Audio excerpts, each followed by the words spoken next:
السلام علیکم دوستو، تاریخ کے ایک اور دلچسپ سفر میں خوش آمدید۔ کیا آپ نے کبھی سوچا ہے کہ انسان نے سادہ پتھر کے اوزاروں سے دھات سازی میں مہارت کیسے حاصل کی؟ یہ تبدیلی ایک رات میں نہیں ہوئی۔ آج ہم قدیم تاریخ کے اس انتہائی اہم دور کا جائزہ لے رہے ہیں جسے برونز ایج یعنی کانسی کا دور کہتے ہیں۔ برونز ایج کیا تھا، یہ کب شروع ہوا اور کہاں سے اس نے تہذیبوں کو متاثر کیا؟ آج ہم ان سوالات کے جوابات دیں گے اور اس قابل ذکر دور پر نظر ڈالیں گے جس نے انسانی تاریخ کا رخ ہمیشہ کے لیے بدل دیا۔ تو تیار ہو جائیں وقت میں پیچھے جانے کے لیے۔ برونز ایج قدیم تاریخ کا وہ دور ہے جب انسان نے پہلی بار برونز بنانا اور استعمال کرنا شروع کیا۔ برونز تانبے اور تھوڑی مقدار میں ٹن کو ملا کر بنایا جاتا تھا۔ یہ پتھر کے دور سے ایک بڑا قدم تھا جب اوزار اور ہتھیار زیادہ تر پتھر اور لکڑی سے بنائے جاتے تھے۔ لیکن یہ تبدیلی کیسے آئی؟ تصور کریں کہ لوگ کھیتی باڑی، شکار اور تعمیر کے لیے نازک پتھر کے اوزار کا استعمال کر رہے تھے۔ پھر تقریباً 3300 قبل مسیح میں مشرق وسطیٰ اور جنوب مشرقی یورپ جیسے علاقوں میں دھات کے کاریگروں نے دریافت کیا کہ تانبا پگھلا کر اس میں ٹن ملا کر ایک مضبوط اور پائیدار مادہ برونز بنایا جا سکتا ہے۔ اس دریافت نے نہ صرف اوزار سازی کو بدل دیا بلکہ لوگوں کی زندگی کا طریقہ بھی تبدیل کر دیا۔ در حقیقت برونز نے ابتدائی تہذیبوں کو اپنی زراعت میں بہتری لانے، جنگوں کو زیادہ مؤثر طریقے سے لڑنے اور وقت کے کچھ شاندار تعمیراتی کارنامے سر انجام دینے کا موقع فراہم کیا۔ ایک مثال میسوپوٹیمیا کے شہر اورک اور بابل کی ترقی ہے، جہاں برونز کے اوزاروں نے کسان کو فصل کے پیداوار میں اضافہ کرنے میں مدد دی، جس کے نتیجے میں اضافی خوراک اور شہری مراکز کی ترقی ہوئی۔ برونز ایج کی آغاز پر نظر دوڑائی جائے تو معلوم ہوتا ہے کہ یہ دنیا بھر میں ایک ساتھ شروع نہیں ہوا، بلکہ مختلف علاقوں میں برونز ایج مختلف اوقات میں شروع ہوا۔ میسوپوٹیمیا اور مصر میں یہ تقریباً 3300 قبل مسیح میں شروع ہوا، جبکہ چین میں یہ بعد میں تقریباً 2000 قبل مسیح میں شروع ہوا۔ ہر خطے نے اس دور میں اپنی منفرد ترقی کا سامنا کیا۔ برونز نے تہذیبوں میں بڑی تبدیلیاں کی۔ ہم دیکھتے ہیں کہ برونز کا سب سے زیادہ اثر زرخیز ہلال کے علاقے پر ہوا۔ آپ سوچ رہے ہوں گے کہ زرخیز ہلال کیا ہے؟ زرخیز ہلال دراصل زمین کے اس حصے کو کہا جاتا تھا جو موجودہ دور میں شام، مصر، عراق، لبنان اور دیگر علاقے ہیں۔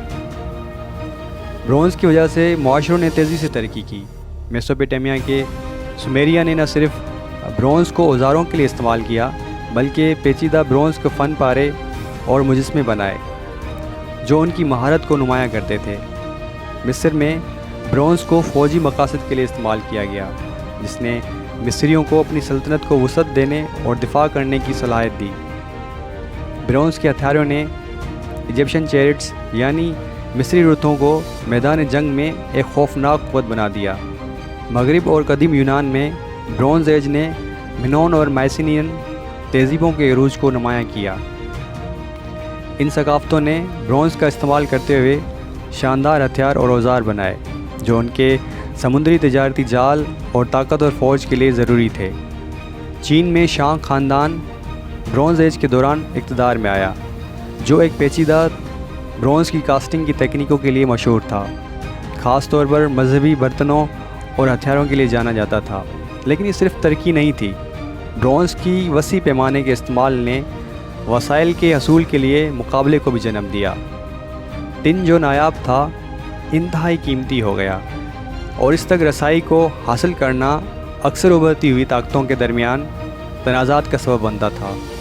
بہت سے مورخین کا ماننا ہے کہ برونز ایج کا زوال 1200 قبل مسیح کے قریب ہوا، جزوی طور پر وسائل پر جنگوں کی وجہ سے ہوا، جس میں قدرتی آفات اور بیرونی گروہوں کے حملے بھی شامل تھے۔ برونز ایج وہ دور تھا جس نے انسانی تہذیبوں کے مستقبل کو ایسی شکل دی جو آج بھی محسوس کی جا سکتی ہے۔ یہ جدت اور توسیع کا دور تھا جہاں معاشرے اپنے وسائل کو بہتر طریقے سے استعمال کر کے عروج پر پہنچے اور کچھ وسائل کی کمی کی وجہ سے زوال پذیر ہو گئے۔ میسوپوٹیمیا کے پہلے برونز اوزاروں سے لے کر چین میں شانگ خاندان کے پیچیدہ ہتھیاروں تک، اس دوڑ نے ثابت کیا کہ انسان قدرت کے وسائل کو کس طرح کچھ غیر معمولی تبدیلی دینے سے چیزوں میں تبدیلی لا سکتا ہے، لیکن یہ بھی ظاہر کرتا ہے کہ ابتدائی تہذیبیں کتنی نازک تھیں، جہاں وسائل پر مقابلہ ان کے خاتمے کا سبب بن سکتا تھا۔ آج کی دنیا میں بھی تکنیکی ترقی معاشرے کی تشکیل میں ایک مرکزی کردار ادا کر رہی ہے، جیسے کہ ہزاروں سال پہلے برونز نے کیا تھا۔ آپ کا کیا خیال ہے؟ کیا آپ کو لگتا ہے کہ ہم آج بھی ایک ایسے تبدیلی کے دور میں ہیں جیسے برونز ایج تھا؟ ہمیں کمنٹس میں اپنی رائے کا اظہار کریں۔ اگر آپ کو یہ ویڈیو دلچسپ لگی ہے تو لائک بٹن دبائیں اور مزید قدیم تاریخی گہرائیوں میں جاننے کے لیے سبسکرائب کریں۔ اور یہاں ایک سوال آپ کے لیے، اگر آپ برونز ایج کے کسی بھی حصے کو براہ راست دیکھ سکتے تو آپ کس تہذیب کا انتخاب کرتے اور کیوں؟ اپنے جوابات کمنٹس میں چھوڑیں۔